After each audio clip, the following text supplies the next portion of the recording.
Hi, everybody. How are you doing? If you're new here, I highly recommend you hit that subscribe button and the bell down below to not miss a single one of our new lessons. And don't forget, if you like this lesson, please show us some support by hitting that like button. Also, take your fluency to the next level with our lessons.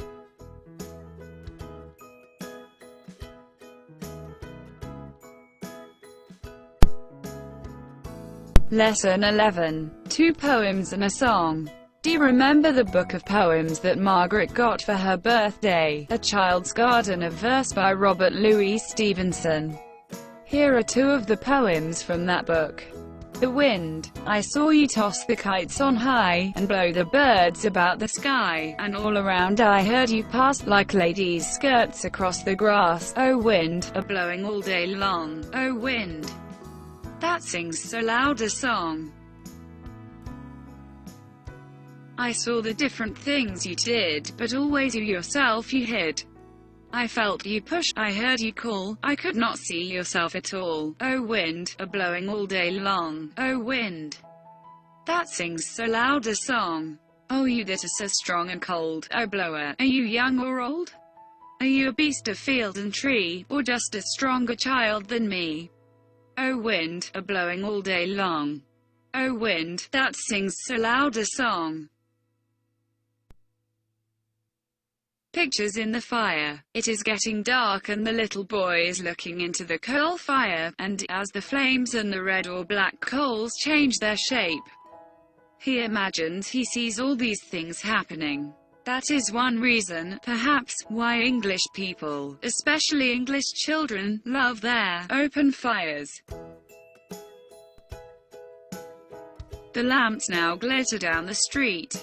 Faintly sound the falling feet, and the blue evening slowly falls about the garden trees and walls.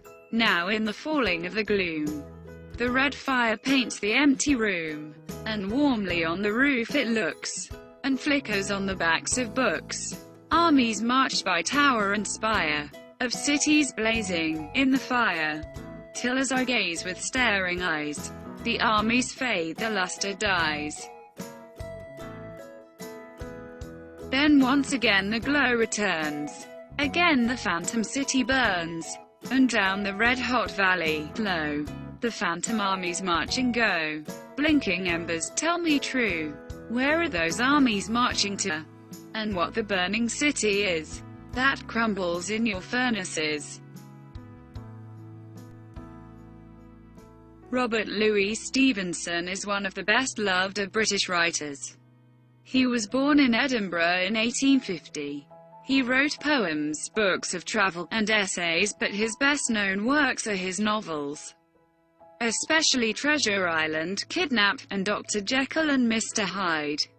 Owing to his bad health he was unable to live in England, and in 1890 he went to live in Samoa in the South Sea Islands.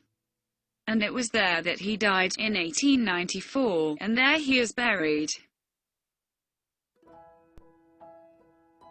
You'll remember, too, that another of Margaret's presents was a gramophone record of Cockles and Mussels.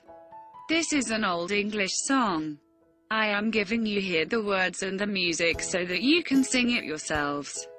Cockles and mussels are small shellfish that are found in the sea off the coasts of England. Notes. Dublin's fair city equals the beautiful city of Dublin, capital of the Republic of Ireland. Air. I first set my eyes equals I first saw. Cockles and mussels, not too slowly. In Dublin's fair city, where the girls are so pretty, I first set my eyes on sweet Molly Malone, as she wheeled her wheelbarrow through streets broad and narrow, crying, Cockles and mussels, alive, alive-o, chorus, alive, alive-o, alive, alive-o, crying, Cockles and mussels, alive, alive-o. She was a fishmonger, but sure it was no wonder, for so were her father and mother before, and they each wheeled their barrow through streets broad and narrow, crying, cockles and mussels alive, alive-o.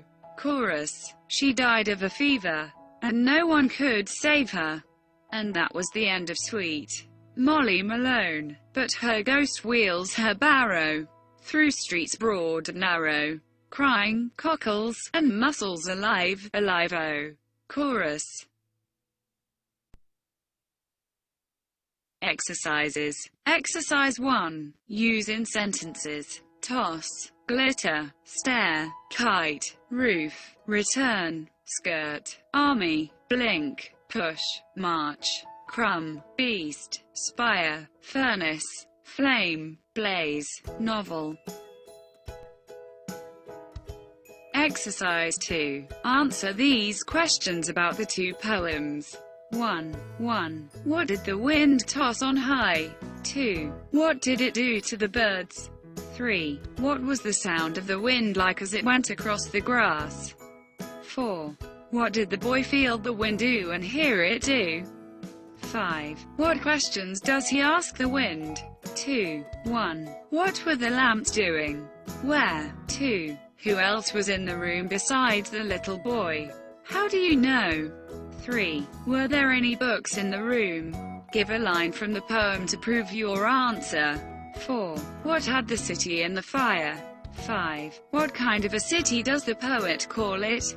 Why? 6. Where did the armies go marching? 7. What are embers? What two things did the boy ask the embers to tell you him? 8. What was it that crumbled in the fire?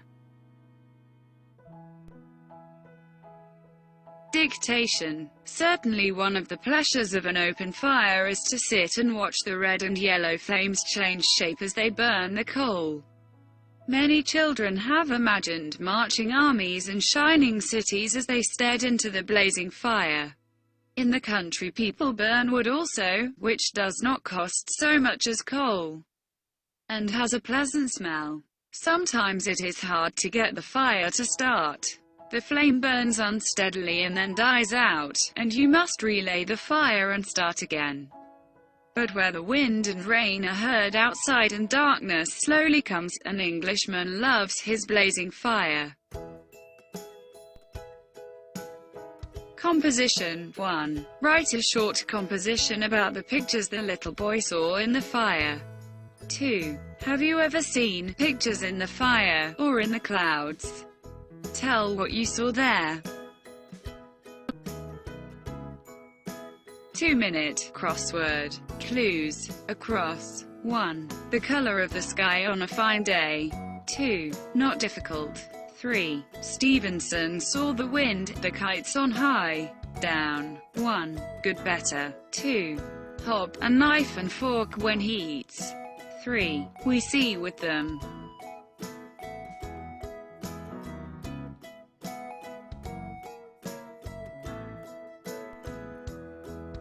Dear friends, thank you very much for your support, for watching and for liking.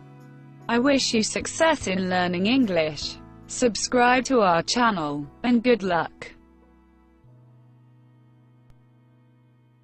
One more thing. If you suddenly noticed an error in the text, please write about it in the comments below.